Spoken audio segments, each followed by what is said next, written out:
Hey guys, what's going on? King Power 44 here, and we've got the brand new Overwatch PTR patch notes for September 21st. That's patch 1.29 on the PTR. This is the one with Torbjorn's changes, and I just want to go over all the patch notes since they made some additional changes to other heroes and some other features as well, like we normally do. So the first thing they did is colorblind options. Jeff went over this. I'm not going to go too far into it. There's just a lot more options when it comes to colorblind mode since there's so many different types of colorblind people.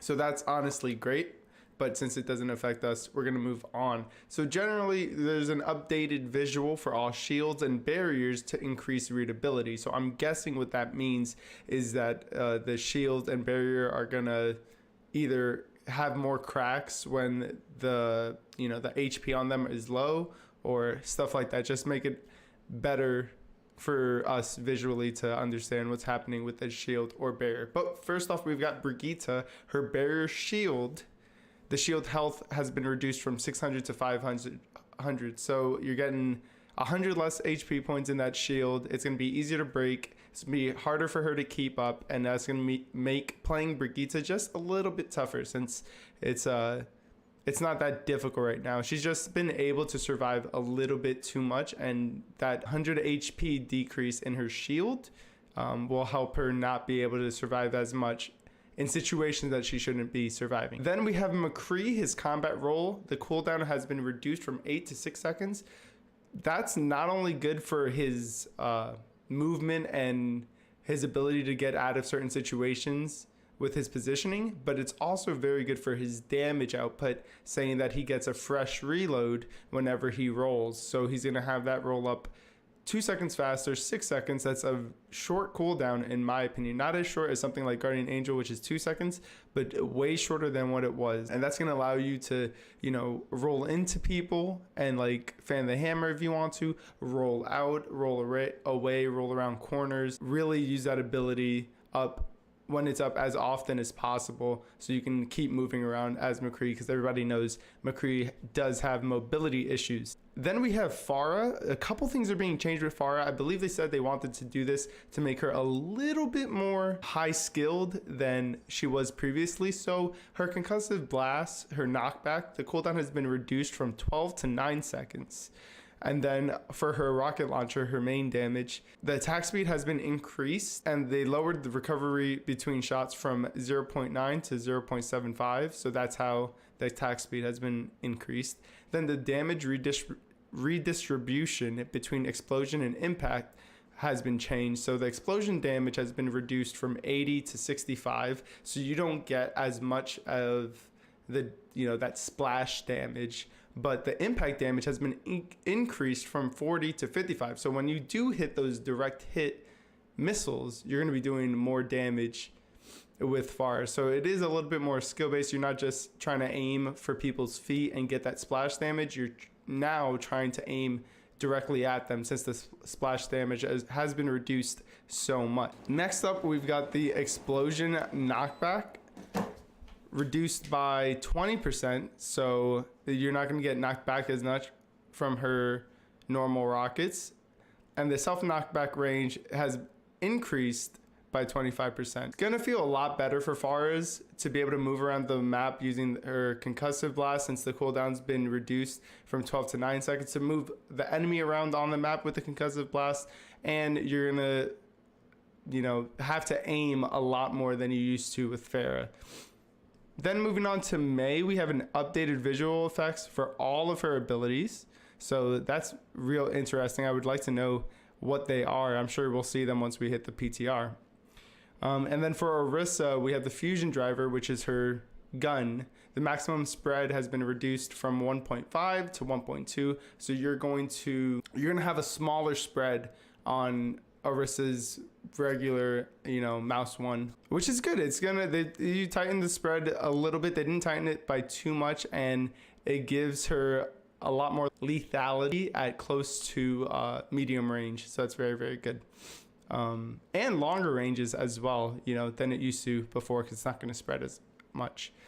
Soldier 76 has his heavy pulse rifle. The number of shots until max spread has been increased from 6 to 9. So instead of tapping every 6 shots, you would now, so tap firing, you would do it at 9 shots and you're not at max spread, or you could do it a little bit before. But this is just giving him a little bit extra damage since the spread's not going to be too bad on 3 of his shots, without actually increasing how much damage each shot does. So you're still going to need to, hit your shots. It's just going to be a little bit easier now since the spread isn't going to be, at max when you hit 6 shots.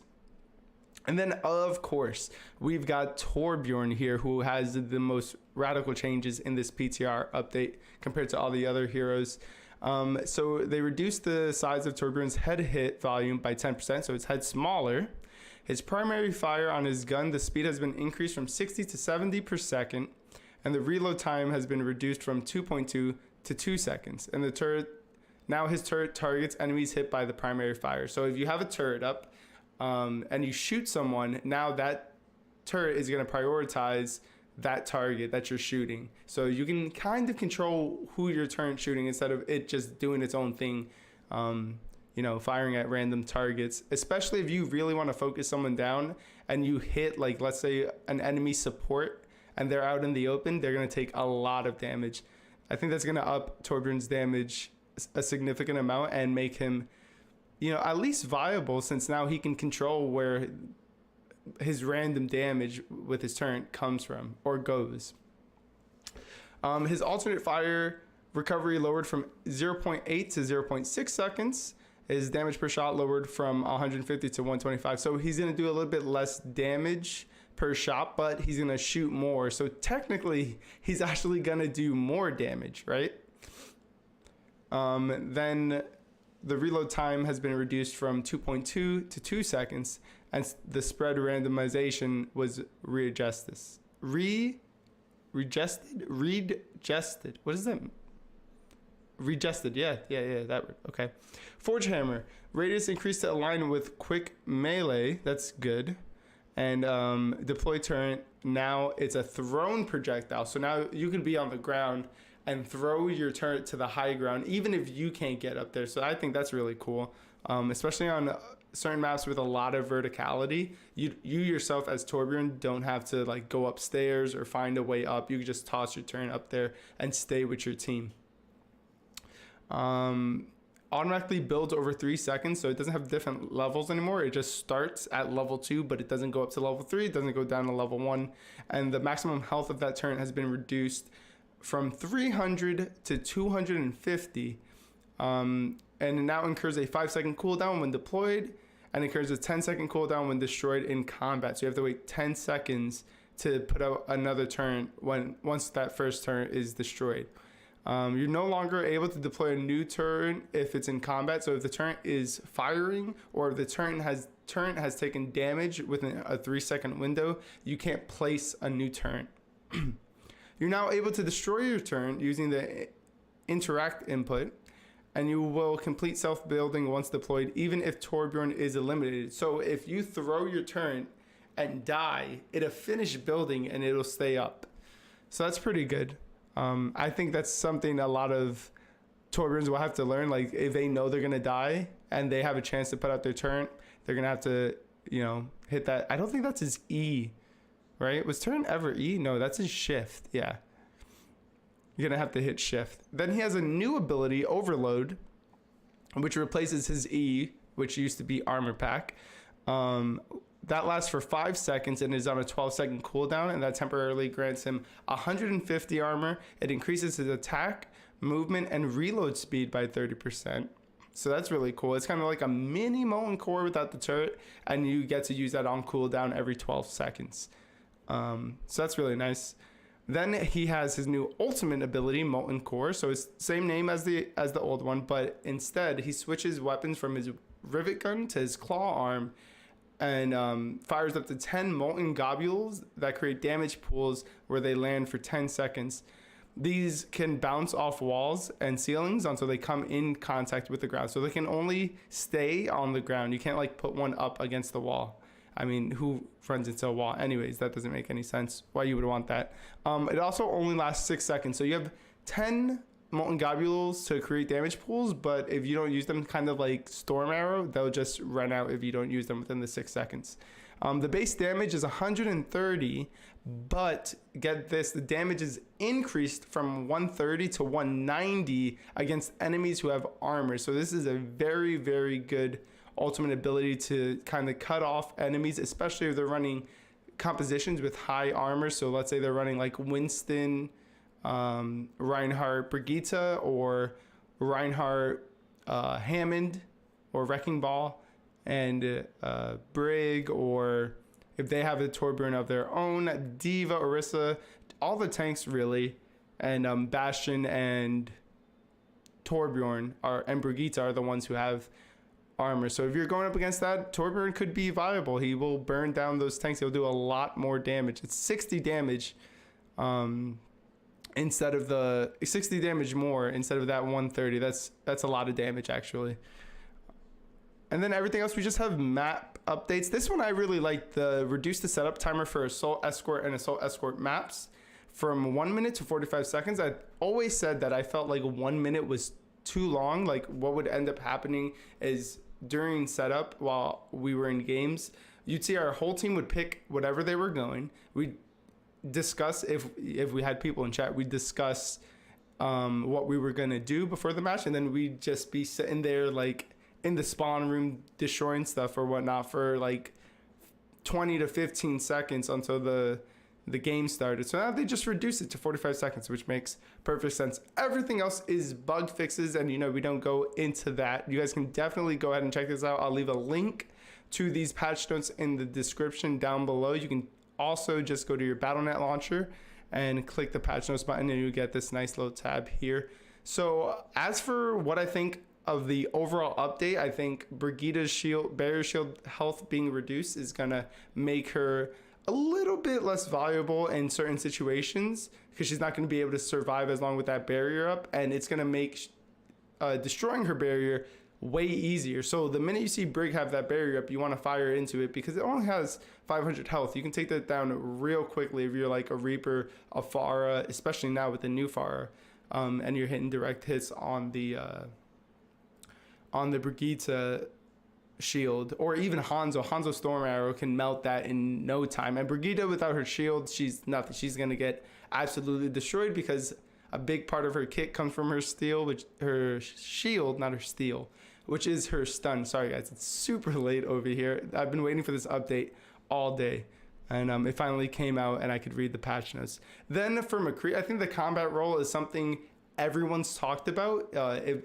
they reduce the cooldown of it, it would just make him a lot better. And I think it's going to make McCree feel less restrictive, and his damage output is going to be much better because of it, especially with good McCrees who are going to now abuse that combat roll cooldown of 6 seconds.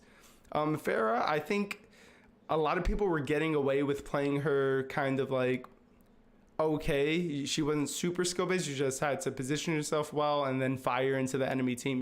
You were gonna get splash damage anyway. Now, if you were a more accurate Pharah, you're gonna be rewarded more. So it's gonna really separate the skilled Pharahs from the not so skilled Pharahs, right? Mei, I don't know what they did, but hopefully her visual effects look cool and better, more recognizable.